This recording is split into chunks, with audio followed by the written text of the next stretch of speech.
டெல்லியில் திமுக நாடாளுமன்ற உறுப்பினர் கனிமொழி செய்தியாளர்களை சந்தித்து வருகிறார். அந்த நேரலை காட்சிகள் வேண்டும் என்று நினைக்கக்கூடிய ஒரு மனோபாவம் தான். அப்படிதான் விவசாயிகளுக்கு எதிராக கொண்டு வரப்பட்ட அந்த மசோதாக்களை எதிராக போராடி கொண்டு நாங்கள் வெளிநடப்பு செய்த நேரத்திலேயே லேபர் கோட் லாஸை கொண்டு வந்து பாஸ் பண்ணவங்க தான் இவங்க.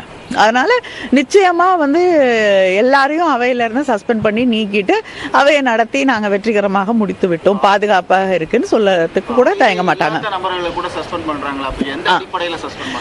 அதுதான் அவங்க எந்த அளவுக்கு நியாயமாக சஸ்பெண்ட் பண்றாங்கிறத நீங்க தெரிஞ்சுக்கணும்.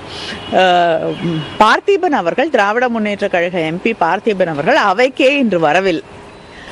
அப்படிப்பட்ட ஒருவரை அமளியிலே ஈடுபட்டார் என்று சஸ்பெண்ட் செய்கிறார்கள் என்றால் அவங்க எதிர்கட்சியில இருக்கக்கூடிய ஒரு 10-15 பேரை சஸ்பெண்ட் பண்ணணுங்கிறது தான் அவங்களுடைய எண்ணமே தவிர உண்மையிலேயே யார் மீது தவறு இருக்கிறது இல்லை அப்படிங்கிறதெல்லாம் எந்த கணக்கிலையும் எடுத்துக்கொள்ளவில்லை. கேள்வி கேட்பவர்களை சஸ்பெண்ட் பண்ண வேண்டும், அவ்வளவுதான்.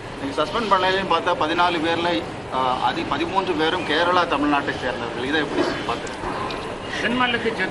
இல்ல, அவங்களுக்கு பொதுவாகவே தென் மாநிலத்தை சேர்ந்தவர்கள் மீது ஒரு காழ்ப்புணர்வு, வெறுப்பு இருக்கத்தானே செய்யும்.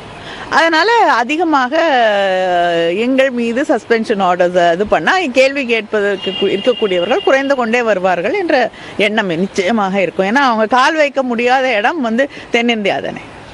நேற்றைக்கு இந்த சம்பவம் நடக்கும் போதும் உள்துறை அமைச்சரும் இல்லை, பிரதமரும். திமுக நாடாளுமன்ற உறுப்பினர் கனிமொழி செய்தியாளர்களை சந்தித்தார். அப்பொழுது நாடாளுமன்ற மக்களவையிலிருந்து சஸ்பெண்ட் செய்யப்பட்டது குறித்து அவர் விளக்கம் அளித்தார். அந்த காட்சிகளை பார்த்தோம்.